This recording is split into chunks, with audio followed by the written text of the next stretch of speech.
down. No, you just got it done. No, it's going to be a month next week. Oh, hello, hello, hello. Welcome to season 2 of Beyond the Sermon. We successfully completed season 1 a month ago, and we are excited to start season 2. It's about to go get so much deeper. And we're going to start with episode 1 being the reality ministry in the midst of mayhem. So, welcome back to season 2 of Beyond the Sermon, where we keep it real, raw, and rooted in Christ. I am your host, Sybil, and we have. Happiness. And today we're diving into something many of us face, but few of us are bold enough to talk about out loud what it means to serve God when life feels too heavy. Mm. When you're up and showing up for everyone else, but deep down inside you're wondering, God, do I even want to keep going? This episode is not about perfection, it's about pain, it's about purpose in the midst of pressure. It's about the reality of faith when you feel tired, numb, or even when you feel like you're done with life. So let's dive right into it. Um Psalms 34, verse 8, NIV says, "The Lord is close to the brokenhearted and saves those who are crushed in spirit." So, happiness, have you ever been in a season where you were serving but secretly struggling? Um, yes. Whenever I feel like everything around you is not like going as planned or as you would like, but yes, I'm trying to put in the best way possible. But like, yeah, there's definitely been times where I feel like things are not going the way I want it to go. But like, as like Christian, or at least where I'm at with my work with God, I cannot stop showing up to church or stop Uh, doing what I do at church because, Especially when you serve. yeah, you can be literally going. I mean, obviously that if yeah, so show up, we show up, even though things are not looking up the way they should, we still show up anyway. Yeah, I agree. I feel like it's very difficult. Hmm. It's very difficult to serve when you're struggling because you cannot not serve because then you feel like not only are you doing the house of God a disservice, but you're also doing yourself a Hmm. disservice because this is what you signed up to do. Because you cannot say, I'm not going to work today Right. because I'm struggling. I mean, the struggles is the same, but You'll still show up at work because the bills are gonna get the paid bills got to somehow. get paid. But now they be saying that, the church don't pay. But yeah, I feel like whenever you're going when things are not working, it's easier said than done. Obviously, like I feel like when stuff is not working out the way you should, I think that's even when you should be more in tune and like just be there with God because I don't And know. serve harder. Yeah. Go and find something else to do. It feels like your position is not it's not doing enough. Join another team, because I feel like that's the one thing that is gonna get you through a lot of things. I Hmm. feel like I mean just recently, like life has really been life in, but that does not if it's not gonna stop me from showing up to my place of work, place of business, Hmm. it's not gonna stop me from showing up to place of worship. I'm not going to discard the church because when you're struggling, I feel like the church is the first thing that we discard. That it is true. Is the first That's the first thing that we discard. We don't discard. Absolutely. You don't leave your friend. You don't leave your boyfriend. You go and it's on the church that Because you I said feel like, oh, God will God should have, yeah, God understand. will understand, or God should have stopped what happened to me Yeah, oh from God happening in the knows my first place. heart. So now let me distance myself, but you cannot distance yourself from your job because you're gonna be outside. Because you have Your to pay rent. your bills. But yeah, God, that's another thing when people I think now, like I think we've talked about this last season, when people give their life to Christ, Hmm. it becomes this glorified movement as to that, knowing that like God is so good, and because I've given my life to Christ now, I will not face Yeah. any issues. So then when you start to face problems, and then the problems even seem like they're worse than Hmm. when it was before you gave your life to Christ. You're like, well, I thought that this movement was gonna be easy, but then I think you have to ask yourself that which disciple of like the main disciples do you know that died an easy death serving Christ? Even Jesus himself. One was hung upside down, the other one was crucified, the other one they want to cut head. So which one do you like? It's so that's just this is the thing that we have to be reminded of. Like this is not an easy journey, Mm-hmm. and even when you're doing life, life might even look more difficult. And I think it only looks more difficult because you've now submitted yourself under the authority of God. So the things that like how you would have reacted is not how you're called to react again. Right. And I think that's what makes it even harder because Mm-hmm. now you're forced to control yourself. um what does being real with God look like when you feel like when you feel spiritually dry or emotionally numb? How do you even tackle that kind of prayer? I feel like, again, God is our Father, right? The same way you go to your dad, it depends on what, I mean, it depends on what kind of relationship you have with your father, but like I'll say, look at God as your father, right? When you're feeling like you're empty, you have to, or like you have to communicate that with God.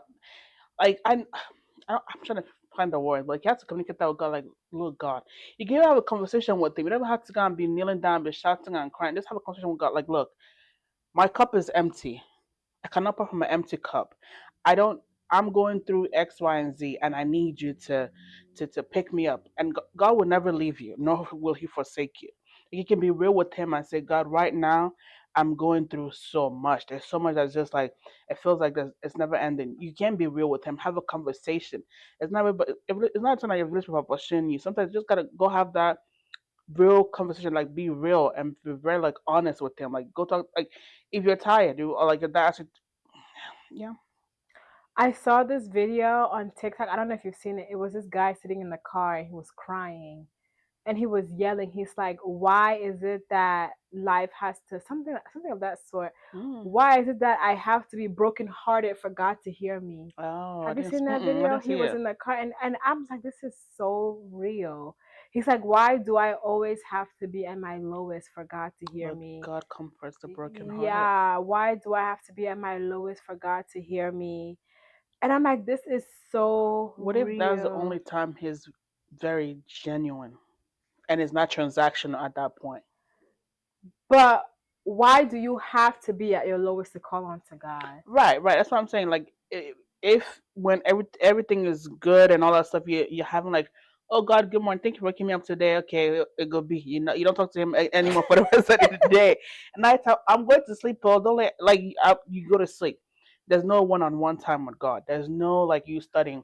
But then when everything has now like falling upon you, and that's the one time, You can like carry you now Bible. carry the Bible. You're trying to build this relationship with God, and like that at that point you're actually being genuine. Maybe that's why. But that's also where transformation typically comes from. Like, who do you know? Maybe I'm just being unrealistic, but this is how I see it. Hmm. Who do you know that in the midst of their joy, in the midst of life going the best for them, when I say, let me go and join church? Ah, yeah, no, I don't Nobody. know. I don't It's always know. after something traumatic. Yeah. It's always after something a completely heartbroken. And I feel like that's where the verse comes from, that God is close to them, because He knows that that's the one time, that's the only time that He feels like people are gonna genuinely come and call it. Hmm. Because brokenheartedness can do two things. It can bring you closest to God, and it can drive you the furthest apart you've ever been. Absolutely. So that's how it is. But when the guy was in the car, he was saying that, but he was saying in like the pain of like, why do I have to be like this for God to hear me? But what made it even more beautiful was that he was not denouncing Christ or saying, "Oh God, I hate you for bringing forth this amount of pain." Hmm. It was, I'm gonna glorify your name anyway. Right. But dang, why do I have to be like this? And that was the realest thing ever. And then just today, I was watching this video, and the lady read a verse, and I wish I had wrote on that verse. And it pretty much says that in the times of trials and tribulations you have to rejoice, because um it teaches you that when you have persevered through things, it kind of builds you up in a way that there is nothing that you cannot there's nothing that you cannot survive, or there's nothing that you cannot experience or go through. So being real with God looks, for me, looks like, I feel like, especially when you're, it's hard to, for me, it's even hard to come to God when I feel like I'm spiritually dry, especially when like life has really beat me up. Right. I don't even know what being real with God looks like, because, and then I feel like that's the one time that the devil really like plays in your head, And because hardens your heart. yeah, because yeah, I'm spiritually low, and then I cannot pray because it's like, well, when I was not really praying like that, so then why am I praying Right, now? right. I've definitely been Yes, at that like, place. and then you're like, well, will God really hear me? Will He answer my prayer? Has life ever hit you hard when you're like you feel like your relationship with God is super tight? Like you're praying, you're doing it, and life just comes and like just smacks you in the face, And makes it worse. and then you're questioning like, what happened? Well, I I feel like that's even the worst. Like when you feel like you're doing everything right, like you're right there with God, you're communicating, you're studying the word, like you're being like where God is at, like you're waiting on Him, and then stuff just happens. I mean, like recently, I think I have like, experienced that, and I think when I had called Jordan, I was talking about it. I'm just like dang, like what did I do? Like I did everything that I was supposed to do, and yet I still got dealt with the short end of the stick. Right. So it's like when Tyrese was in that video crying, "What more do you want from me?" Like, what more do you want from me? And that's what my bring real with God looked like. Because Right. when I was on my knees praying that day, or whenever I felt like praying, because I did not pray for a while, I was almost like, what do you like? What did I do? Because then I was like, every day when I pray, I apologize and I repent. So what do you want from me? Like what am I not doing? But then you sit back, and when I saw that video today, it really played back all that memories. It's just like, yes, it builds a level of perseverance. And I feel like, had it been, I have not gone, if life has not, if I've not had to box life a couple of times, hmm the level of emotional maturity, of like self actualization and self realization that I have reached, I don't think I would know what to do even if I wasn't dealt with situations this big. And I feel like perseverance does build character, hmm because you have seen it all. Like, what? Nothing else will shock you. Like, I like, if something, nothing else can shock me, and there's nothing else that I feel like I cannot handle. Will it be difficult? Yes, but handling it becomes easier, hmm especially if and are you allowed to be emotionally dry? No, but we're humans, right? As long as you're honest with yourself and you're not lying hmm and you're not being one way here and the other way here. And I feel like it's another reason why sometimes I even appreciate this church, because Pastor Yubi will call sometimes, I don't know, he'll call us to the office sometimes and be like, from January to now, how have you been? And then you say, how have your prayer life been? Then you say, it's almost like an annual review. Right. Do you feel like you've improved? You can't even lie, Yeah. because then he would tell you that, I feel like you have not improved, and this is what you need to do. You're capable of doing this and this, so why have you not done it? So it's actually, and then you also have people that hold you accountable, and not only because they see you on Sunday and then you have hmm to work in church. It's like, even in the midst of serving and being a member, they're still checking on you, um every 3 months, every 6 months, every year, to see if you're truly growing, and Right. and if you're having a stunt in your spiritual um life, they are able to analyze that and help you move through it. How do you wrestle with purpose when you don't feel like pushing forward anymore? I feel like we kind of just touched that a little bit. Like I don't even know how to push forward when you don't feel like it, because there's definitely been a time where purpose was not there. I just sat there. I didn't do anything. Yeah, I just I just sat there. I feel like this episode even I feel like it's even talking to me because I think right now I'm at that point Mhm. where I have a lot going on, but at the same time I'm not even doing anything because I'm just sitting there. And I know I've just reached that point in my life where um I've like paused and I'm truly wrestling with purpose right now because I don't feel like it. Like I don't feel like pushing forward. I truly don't even. I truly. I can never say I don't feel like praying because this is the time that I even pray the most. But in earlier on, I did not. I truly did not feel like praying. But now I pray a lot. But I don't feel like doing the work. I don't feel like um serving at my like in my business. Like I've just like paused. I barely feel like serving at church that's the honest truth. Right. But I make myself I have to show up because that's what pushing forward looks like. Even when you don't feel like showing up, you have to show up because that's the only way you're gonna get over it. But if you don't feel like pushing forward, and then you choose to not push forward, you've set yourself so back that it's gonna be even harder to start all over again. So just keep just like and it's one of those things you don't have choice. You Yeah. don't have a choice. As long as you're breathing, you have to force yourself because the And moment you stop and you wait for too long, you're now the last in line. this is the part where you kind of like stop waiting for your own, or stop like relying on your own strength, and Yeah. just rely on the strength of God, or like just look, just I touching back to this the second one, like be real with God. God, I can I right now I don't feel like I can, and the only way I can is if you help me, and I feel like God would definitely absolutely help you. Like yeah, just And I think another thing is I feel like a lot of people are not like in touch with who they are emotionally. And that can also like stunt your growth because you're allowed to like sometimes I wake up in the morning, I'll stand in the bathroom, I'll cry, wipe my eye, wash my face, and guys, what I have to do, like you don't have a choice, you have to do it because what will happen? What happens when, like, how do mothers do it? When mothers have children right. or a child, you're what are you gonna be do? Changing your child's diaper and you're crying at the same time? Like, yeah, Yes.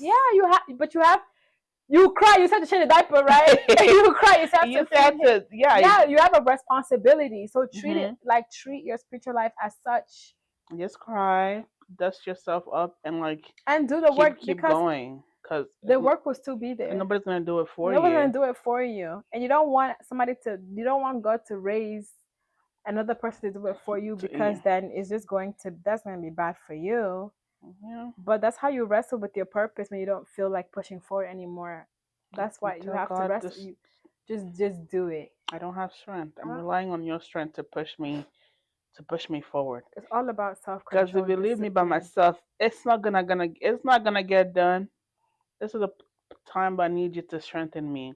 Right. Like help me in whatever way that you can, and just and one thing about God, he will show up. He will show up for real. And I feel like Jesus also had to do the same thing. He had to he there are many times in Matthew chapter 26 when he was on the mountain of Gethsemane, he said when he was in Gethsemane, he said, "My soul is overwhelmed with sorrow to the point of death. Mm. Stay here and keep watch with me." Um, in First King, Elijah first he faced an extreme burnout. He was like, "I've had enough. Mhm. Take my life. I am no better than my ancestors." He's like everybody witnessed, even Jesus witnessed burnout. Elijah witnessed burnout. Even when he was carrying the cross, he said, "Take this cross from me." Hmm. Um, can you still be called by God and feel broken at the same time? I feel like that's when He calls you the most. Yep. God will choose when you're at your at your lowest point. Because I feel like sometimes when you feel, I don't know. I feel like sometimes when you're down, that's when I feel like your eyes are a little bit more open, or you can hear a little bit more, or like you're, I don't know if I'll say spiritually alert, Hmm. because I feel like, I don't know.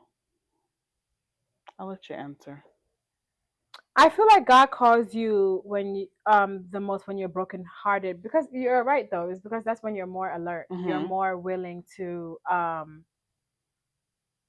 at this point you take You're anything. desperate. Yeah. Because if God calls you in a time of joy, you're not gonna answer. You say, "Hey, listen, I'm on vacation right now." Who Yeah. calls you on vacation? You answer the phone. Nobody. You're not gonna pick up the phone for nobody when you're. How many times have you gone out of the country, even gone wake up in the morning and say, "Let me pray"? You don't pray. Everything is vibes. Yes, you So just God will not. I feel like, I mean, sometimes if people that are, but He calls us the most when we're brokenhearted, because that's when you're more spiritually alert, alert. and you're gonna be willing to drop You do whatever it is anything. and follow God. Because you think about it, like if somebody's having a time of their life, they're in a yard, they're doing whatever they're doing, and God is calling you, you're gonna say, God, wait for me to Wait finish for my me to be vacation. on vacation. But like when you're down, like when you're there where you feel like God is me and you, like whatever you want me to do, I'm gonna do it. If God speaks to you then and says jump, you say, how high do you want me to jump? But if God calls you when you're out here doing whatever you're doing, you're gonna say, God, please wait for me, I'm coming. I'm coming. Oh, please break my and heart. and even even when you think about a lot of like the preachers, or like a lot of pastors, they're like when they got called by God, they were not even ready. They were still doing whatever they were doing, and Yeah. it took them a while. Some people They have had some to. break heart. Some people had to go through like a lot of trials. A lot of God had to, some of them, God had to break them and break them and break them to the point where they cannot run anymore. Yeah, to dismantle them to Yeah. create a new beginning. But we have a question that says that, please, how can someone be real with God when there's no relationship? How can you be real with God when you don't have a relationship with God? Hmm. What do you know about God? I mean, but you can't be real with somebody that you're not close to. So first of all, find that relationship. Right. They start from, even if all you can do is our Father. Yeah, start from salvation. You cannot be Start. real with somebody that you don't have with God that you don't have a relationship with. I Mm-hmm. mean, And you're like, God, I know that you're there, right? I there's I don't, if you know God and you know what God is capable of doing. Yes, you don't have a relationship with Him, but like even start with like. but you can't even know what He's capable of doing if you don't know who He is. Like at that point you know of Him. Like that's Mm-hmm. the thing. I cannot come up to you and comment on anything regarding you if I don't have some sort of relationship with you. Whether it just be from coworker to coworker, there Mm-hmm. has to be something there. But you know that I've heard a time where somebody was like they've been hearing about God, they've been hearing about God, right? Hmm. And they were like, God, if I hear people talk about you, I hear people say God can do this, God can do that, God can do this. Show me that those things are true. Like I want to like if X, Y, and Z happens, like I Hmm. want to be like, I feel like that could be like a head start to like even getting to where you can be real with God. Because again, if you don't have a relationship with Him, there's not. I don't. I wish Pastor B here was here so he can answer this for. But like, I feel like even just start small.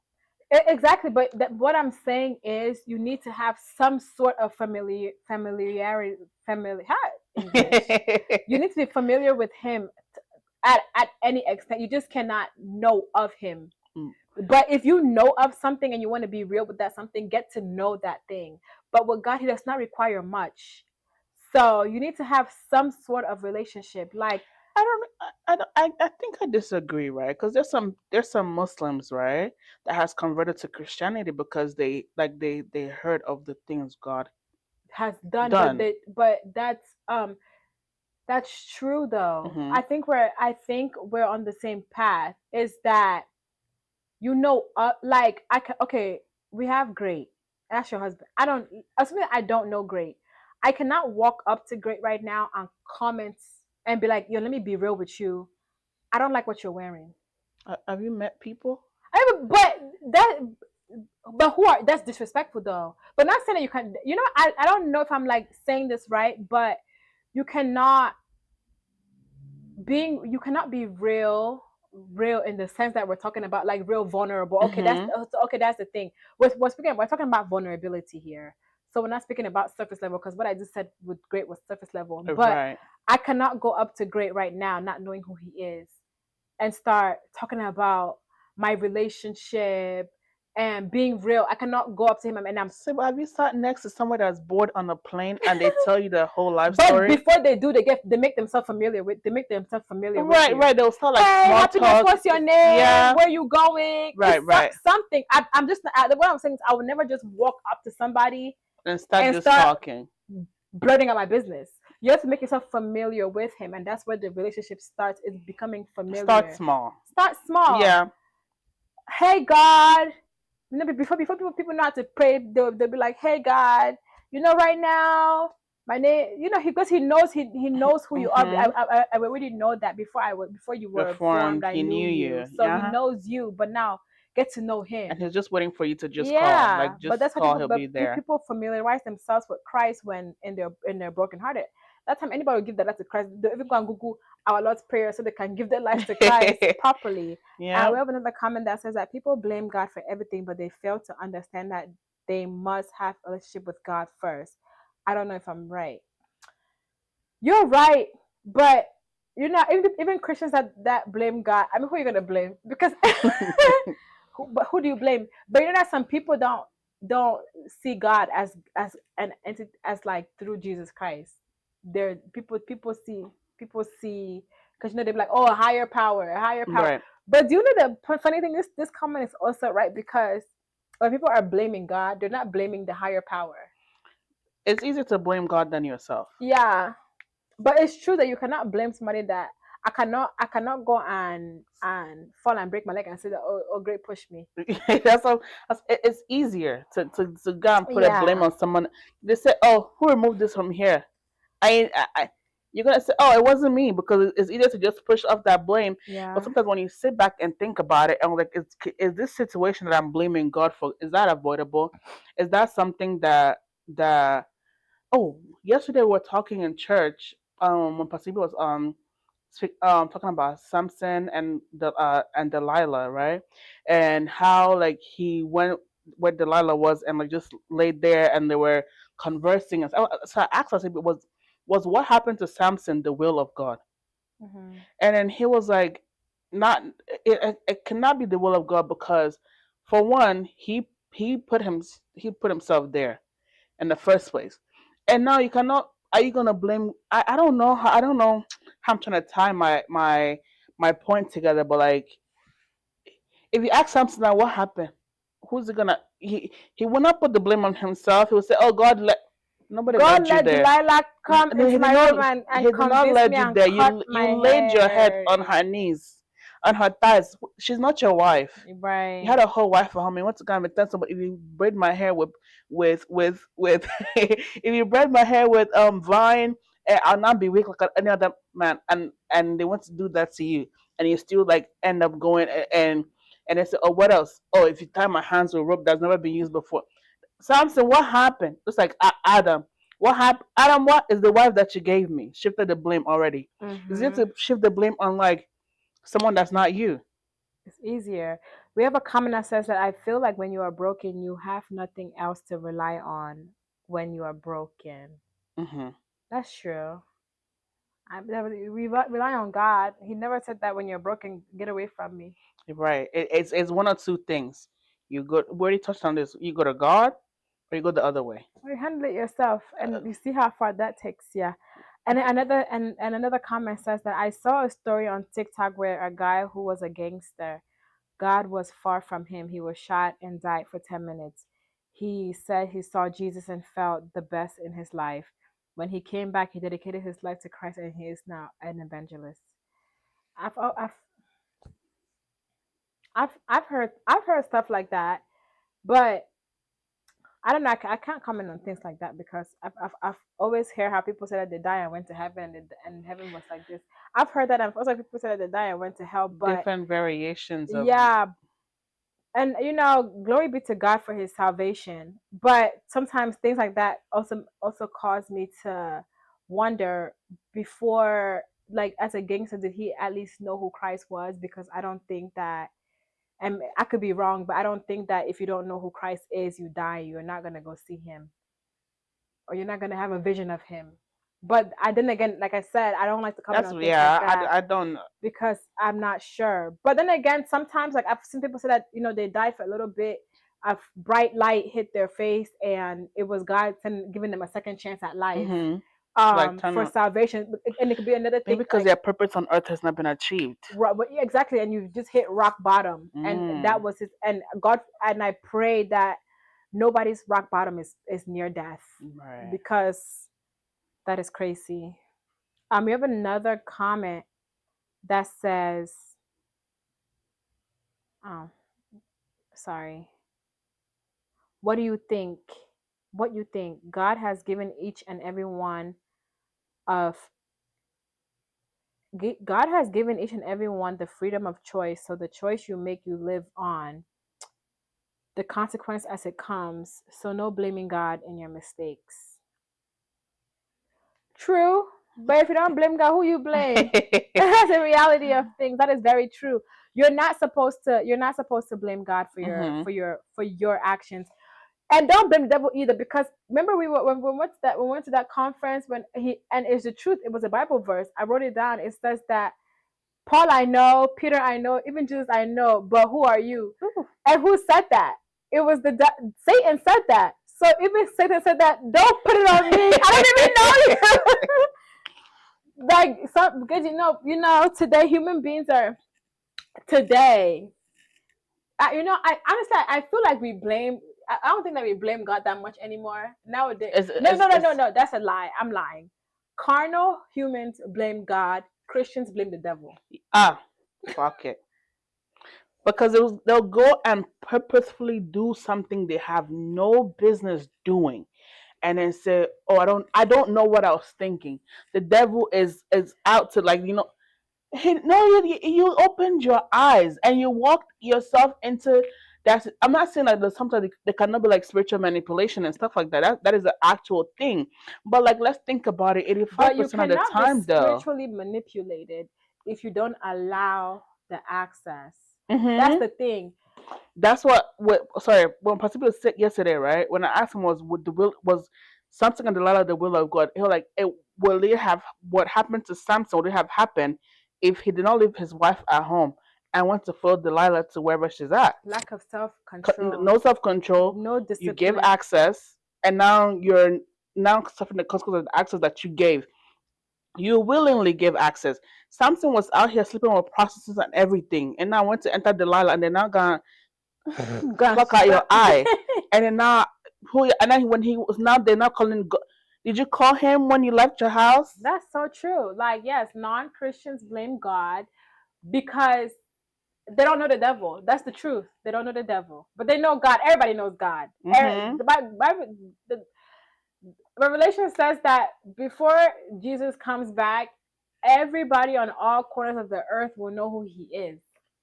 Everybody knows God. Even if you don't know God as through Jesus Christ, if you don't know the Holy Trinity, you know God or higher power. Everybody knows of a God. Mm-hmm. Everybody has their God, so it's easy to blame God. But the thing is, when people want to blame God, like I said, they don't blame their God. They blame Jesus Christ. Mm-hmm. That's the funny thing. Everybody will blame Jesus Christ. Nobody blames their own God. I've never seen somebody say that my life has fallen apart, I blame Buddha. Nobody blames Buddha. It's always God through Jesus Christ. But however, Christians also, they don't blame God. I think Christians don't blame God because they fear God. But and then they don't even realize that truly is truly not you fearing but God. You just have audacity, because then you go and blame the devil. Devil made me do it. I don't know what I was thinking. I don't know what I was thinking. Let's just say you are going somewhere that you don't need. It's 45 minutes drive. 30-minute drive, and the whole 30-something minutes of your driving. Not one time did you stop and just think about it. I don't need to be here. Go to HEB. Let me find something else to do with my time. You drove and you drove back, and you were content with yourself. I said that. Thank you God for this journey, for journey mercies. An accident gonna catch you on the road. What are you gonna say? You're going straight to hell. So that's the thing. I But said, that's the thing. devil. Devil was Even when minding you his blame the business. devil even gonna sit there and say, Paul, I know, Peter, I know, Jesus, I know. Who are you? I don't even Even if it know was devil, the whole 35-minute drive, you can, as a Christian, as whatever, you cannot. Even a You cannot 35-minute go and drive, when they don't know who sent you. Send it to no send them. Because God has, changing lanes, God has traffic. authority. Oh, come on. Come on, like there's authority. Like, oh, even over the devil. Like, even the devil said, even though he be fighting, just like, he still answers to God. Like, he still answers. So, because Satan he would have not made that statement if it was not, even when the Job situation, he started to answer to God. God said, do whatever you want, don't take his life. Yeah. And what he did not touch his life. So when people are doing this thing, and even if the devil can stand in front of God and say, I don't even know this man, where do you think you're going? Like, what do you think is happening? So that's where free will comes to play, so that you're not playing the blame game. But human beings will never realize that. Like, especially when you've done it 1, 2, 3, 4, 5, 6. Yes, 1, 2, 3, 4. I not got 3. Oh no, it wasn't. The devil would be like, if it was me, you would know. If it was me, you know it's not me. And I got pissed off when you're not gonna sit inside church, and I got it was the devil. They said that prayer against the devil. They're not praying, not praying for God to give you grace to have self-control, to be more disciplined, to have a softer heart. You come pray. I command the devil. Command the devil to do what? This is you. I asked that question. I hope we answered your question. Who do you go to when your soul feels tired? Some people go to psychic. They'll go and do meditation. They say that to bring relaxation. Go and carry crystal. Yeah, go and carry crystal. They say there's a crystal protection against. And they go and carry sage. not happiness in sun sage. Not sage. Don't carry 1 year old around the house. They go and carry sage to go and sage out the evil spirits. Something you're supposed to put inside food. They'll carry sage, tie it together, and then spread around your house. This is the time where you go to God. Yeah. And if you feel like you're tired, again, go to a church where like you feel like there's a church where you have access. I'm not against mega churches, right? But sometimes I feel like with mega churches, you don't really get what you need, right? Because like and you know they even be having counselors. Sorry to cut you off. They'll be having counselors, but even before you even reach the counselor, things would have spoiled. Like this is why like I'm very glad that we have Pasibi. If you don't call Pasibi will call you. If Pasibi says that he will, if you don't call him, he's going to call you. Like this is the part where you like have like spiritual leaders at church that you can go to and just like, this is where I'm at. I'm down bad. I've tried to do this on my own. I cannot. So this is the part where I need you to help me, spiritual father, whatever it may be. Like, help me. I'm down, and that's where they pick you up. Yeah. Yeah, I agree. Who do you go to when your soul feels tired? You turn to the Lord. Mm-hmm. You turn to the Lord. You prostrate on the floor and say, God, I'm tired. And lie down. Lie down. He's gonna pick you up. Literally, you're gonna feel like somebody is picking you up. I've done it. Like there's been times where I've just been so over life. Like I remember even in the intro, I was like, what do you do when you're even done with life? It's not that I want to die. No, I don't want. No, like when you're done with life, you don't want to die, but you just feel like this is just too much. I've leaned on my own understanding too much. Like it's just a lot because I have to be there for this person, be there for that person, be present at work, be present at school, be and present still show at up for everybody around you. And then you have to show up. And then if you have kids, you gotta show up for them. If you're married, you gotta show up for your spouse. And that's a lot. And then you start to, and then you forget about yourself. So how do you what is your greatest pick me up? You lay down on the floor and show yourself that I'm tired.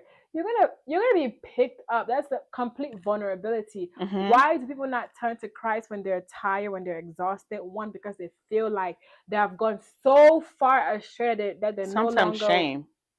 yeah, they've gone so far that they feel like they're no longer worthy of even laying before the presence of the Lord.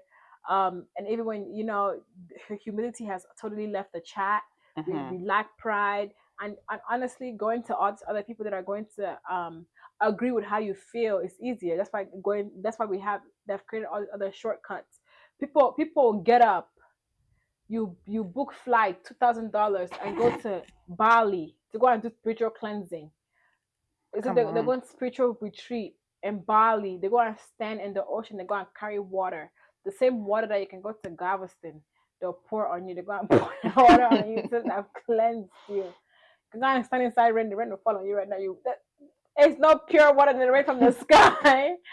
It's gonna fall on you to consider that they're doing spiritual cleansing because that all seems easier And the thing is, than you're just just gonna run telling. in And circles you're and just run in circles. and then next thing you know, you're going to Bali every 3 months. Sometimes they come back worse than they went Yeah, to because they go want and to do go and carry spiritual energy of cleansing. what you don't Yeah, know and put on you but when it you just can looks just turn back to God. easier. It just looks easier. And then we have another comment that says that somebody said that the best therapy that they have is worship. I totally agree. Worship is such a great therapist. When you finish worshiping, you go and pray, go and find a real therapist.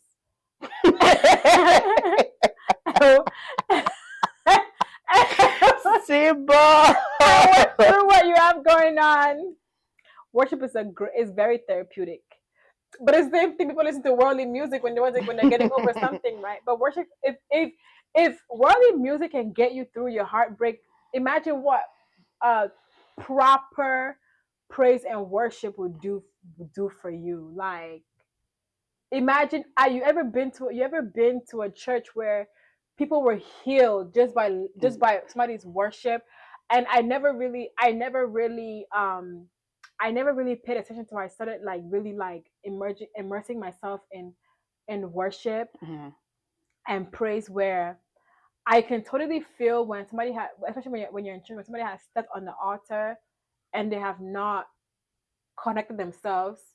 The atmosphere is not it's It's not not the it's not same. the That people are same. not aligned or like in People are not tune. aligned. Your spirit cannot just get off the stage and say everybody worship by yourself. Because, and that's the thing, because worship, there is that's why the devil attacks The choir. choir, Mhm. because there is healing in worship. Yeah. There is restoration in worship. A Absolutely. lot of things flow from worship. It sets the tone. It sets the atmosphere for like the preacher or the pastor to be able to like flow. Sometimes I feel, Yeah. and even some people, even after choir is done, like if they feel like maybe the choir did not move the atmosphere like they want them to, the pastor itself will start like a worship All over yeah, again. before they Because before there's they always go a in. word in a So the song, praise goes up and blessings and come blessings down. come down, and worship goes up and healing comes down. Mm-hmm. Worship goes up and restoration comes down. Absolutely. Worship goes up, sustenance come down, redeeming comes down. A lot of things come down because there's always, and then you worship, you hear the song.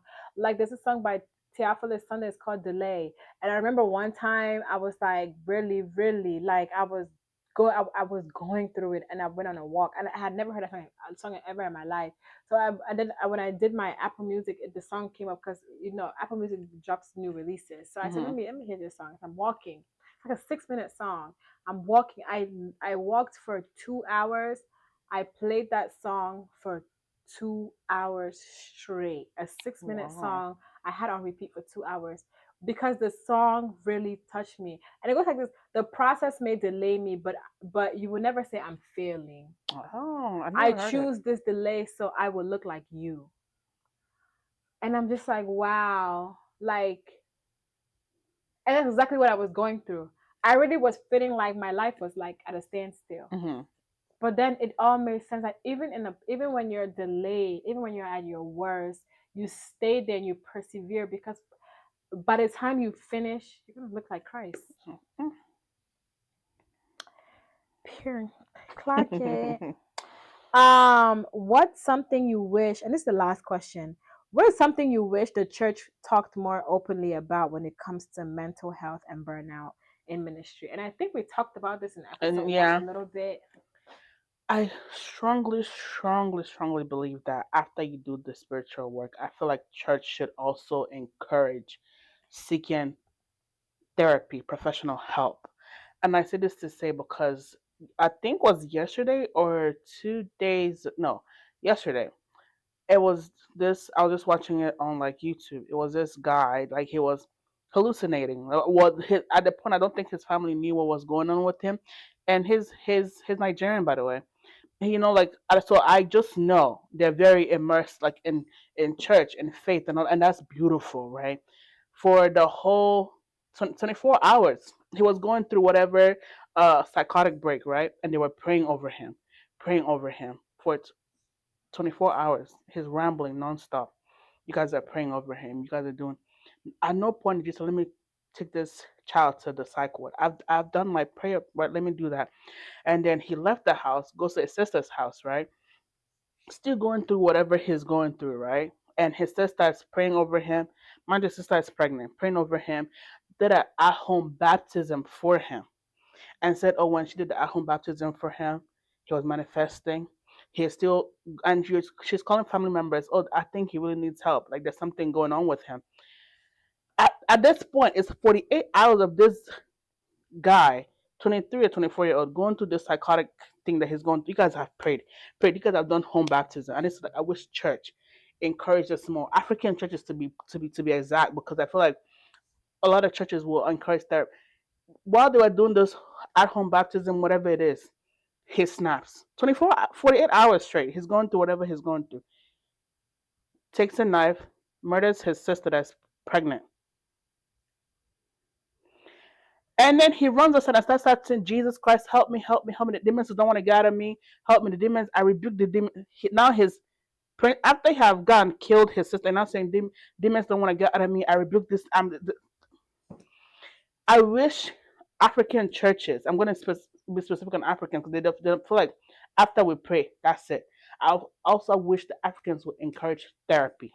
Do the professional work while we back you up spiritually. I Like, agree. uh, they don't I would believe have in said that therapy. finished praying, take him to the psych ward. That's what I'm saying. He was going through whatever he was going through for 48 hours. We have a comment that says that Lucifer was the chief worship angel. Mm. That's why he hates it so much, and that's true. Yeah. He was beautiful. Maybe that's why Worldly Song hit the way it hit. Because when Lucifer left when he was casted down to when he was casted down from heaven. Listen, church music started hitting.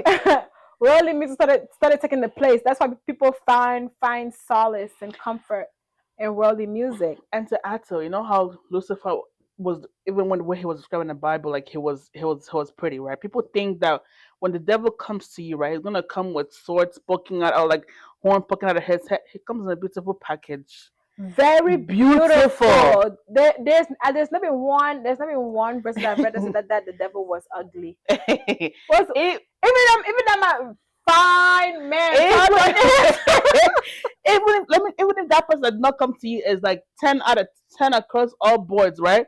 But because the devil wanted to move in that moment, that person will be a 12 out of 10 on in your own eye, in your own scale. That's why you need self-control, because the devil does not. And before we even dive into that, because we're gonna go back to this question, but we have a comment that sometimes there is that one song that clicks with your spirit and situation, and I totally agree. Like, and that for me, that song, even to this day, I think about it. But anything by Theophilus Sunday, listen, Theophilus Sunday, I don't know, very anointed man. I respect him 10 out of 10.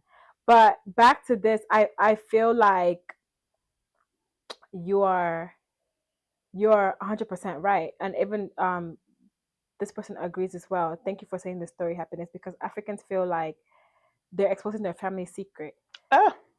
And oh, sorry, to add to my story, after they now arrested him, they finally took him to the psych ward where he needed to be and committed him for 5 years. That's true. You know, And he never went to jail for murdering his sister. I mean, he won't. He was in He, he, psychosis. he He won't. let's encourage therapy. It's Schizophrenia. not telling family secrets. Nigeria likes to be looked at. African like to be looked at this pedestal. Like we have it together. We do.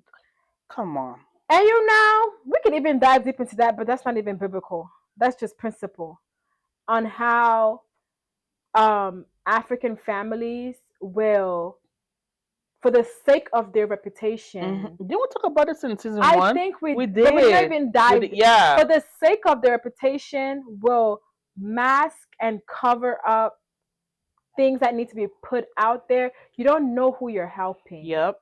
But for the sake of what shame it would society, look like, people would say, yeah, they will mask it and cover it. But the sad thing about it is that it always explodes, and when it does, it then just looks very dirty. That thing you don't want it to come Yeah. out. Now when it comes out, it's coming to embarrass you even on a higher level.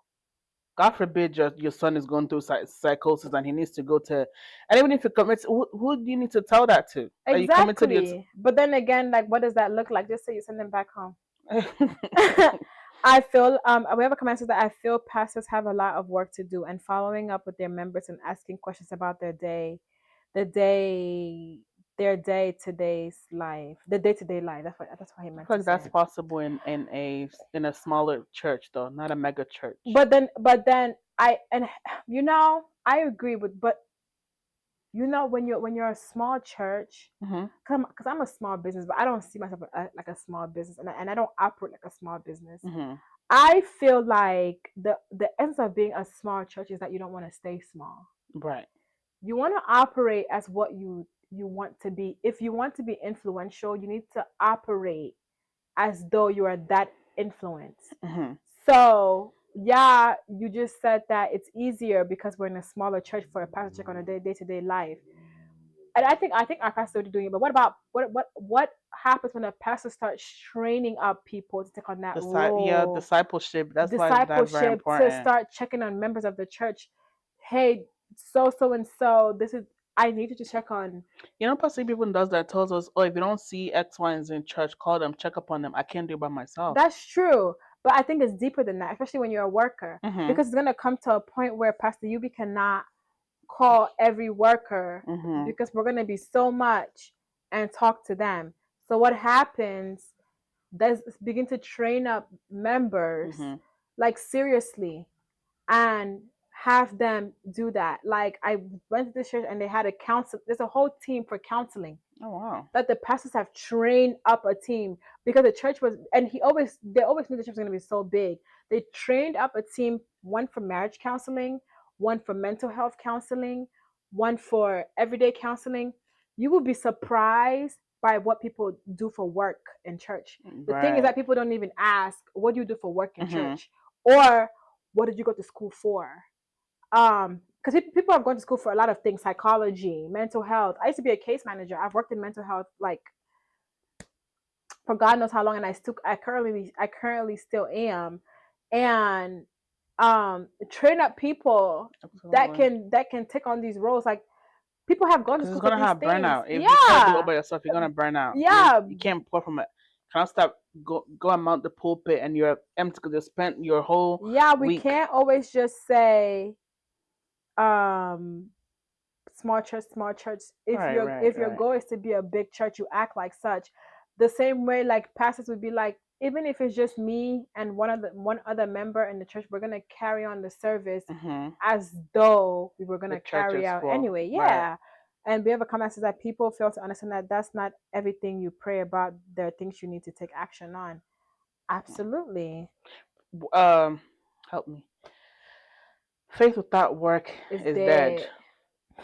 I'm saying, God, I need a car. I sit in your house. I've been going to the dealership. No, one day that's not gonna open the door for you and give you envelope. Go and buy your car, my dear. You deserve it. Not saying God has a sense of, not saying it's impossible. It's not, but you have to be doing something. Yeah. Kind of say, God, I want to pass, and you want to pass your exam, but you're outside. Are you studying? And I think if when we go back to this last question, what's something that you wish church would talk more about openly when it comes to mental health or burnout in ministry? Even in real life, I think churches need to preach more accountability. Mm. We live in a very spiritual world, that's correct. But the devil cannot be into something. The devil cannot convince you to do something when you were already walking in that thing anyway. Mm. He don't got time for you. There are other people that he's trying to get, and I think we talked about it before. We need to start. The church needs to start preaching accountability. The church needs to start preaching accountability in the church, at home, in real life. Your day It's to day not life. every time where we blame the devil for everything, because he's not going to convince you to do something that you had planned on doing anyway. And they get real, And real yes, strategic. and once you start feeling like you're going to want to do something that you have no business doing, you start praying against it. But I feel like sometimes churches don't pray, they don't teach people how to pray against. And even when you're trying to do what you have no business doing, and you get that little slight conviction in your heart, I'm not supposed to be doing this and you still go ahead and do it anyway. I mean, Because even as a mere human being, in as much as the things that we suffer, and I can only speak for myself, in as much there are many things that I've had the urge to do that I'm just like, I fear God. it's And not then, worth then I it. sit I'm not gonna lie, I fear God. I really fear God, because I'm just because and then some and then outside of me fearing God, which I do with my whole heart, I look at how far I've come in my life, and I say if I just go ahead and because you know people be like just do it, you can repent for it later. If I just go ahead and do it, I can go and pray and repent. But then imagine how many steps you've set yourself And back. and if you say, oh, let's just say you want to do whatever it is you did. You say, oh, I'm gonna pray about this. I'm gonna repent. What if you die before you get a chance to do that? But even if that ever comes to your mind, you don't fear God. Just if even if you don't know anything else, just the fear of God.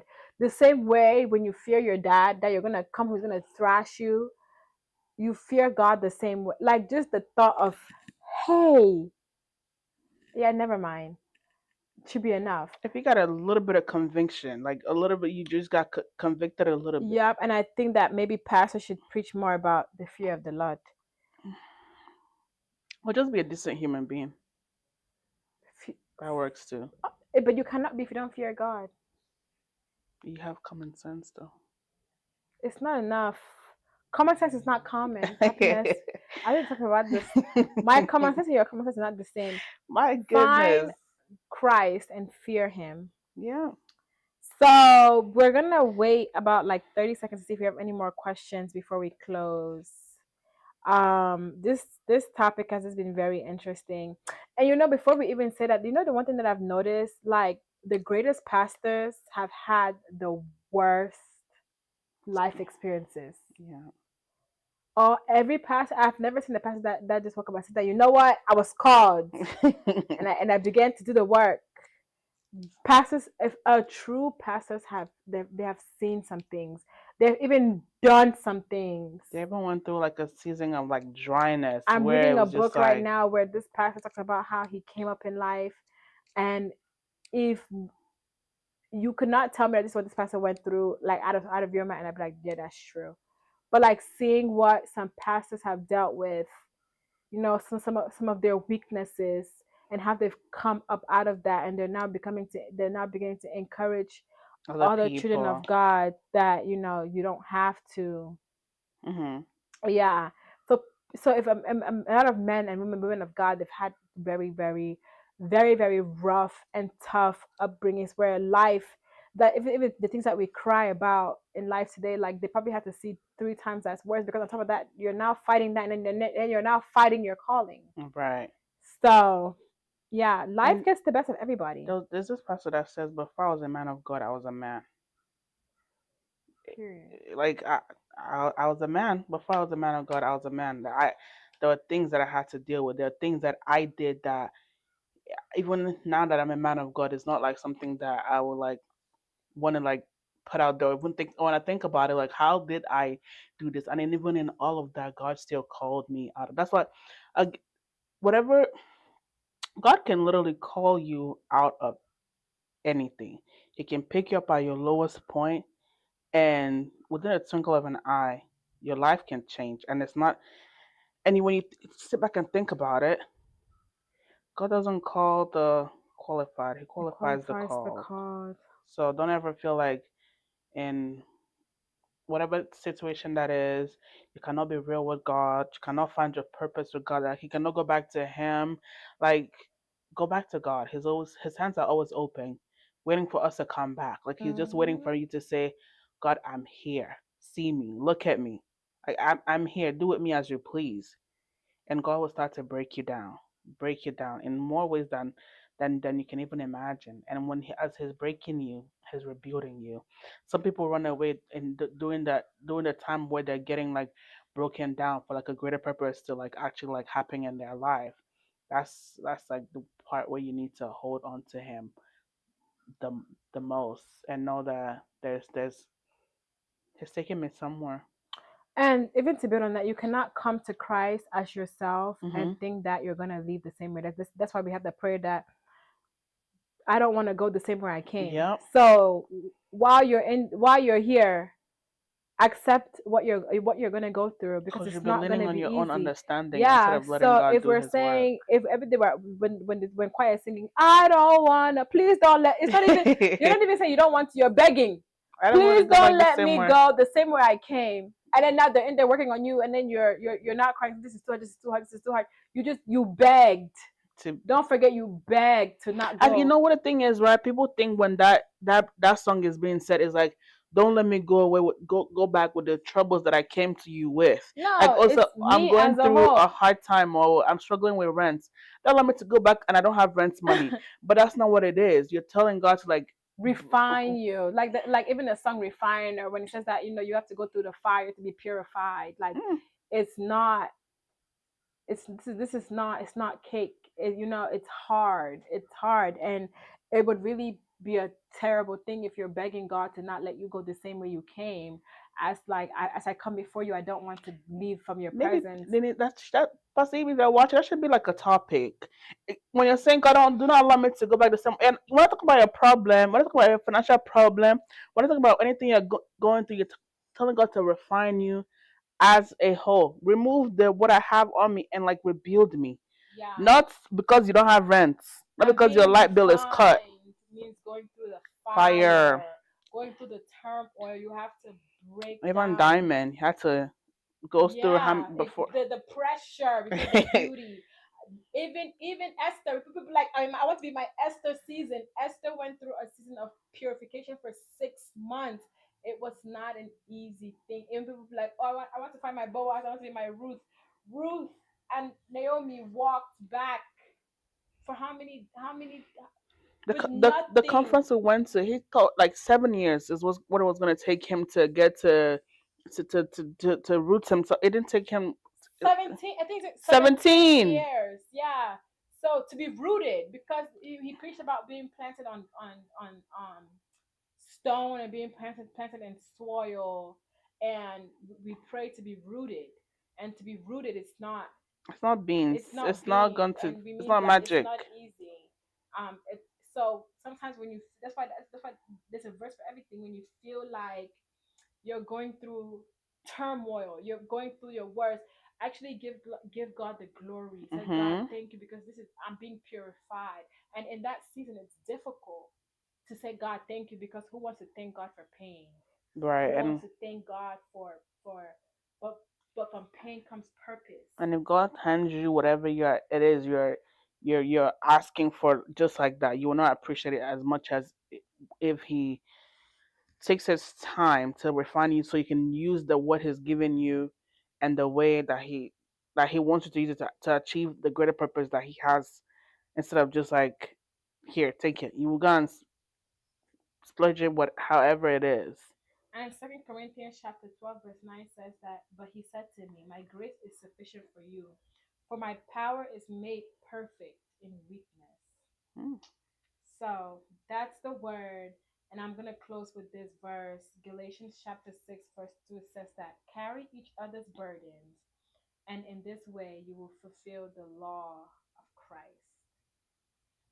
So if you're listening today and you feel tired, you feel unseen, or you feel like you're barely holding on, I want you to know this. You are not weak.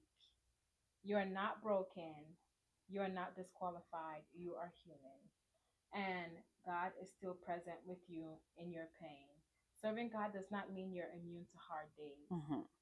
It means that you have an anchor for the storm, even when the wind are too strong to stand. Take the time to rest, cry, ask for help, and most of all, do not walk this walk alone. So if this episode spoke to you, please like, comment, and share with someone who needs to hear it. And don't forget to follow Beyond the Sermon for more authentic conversations that meet you where you are and take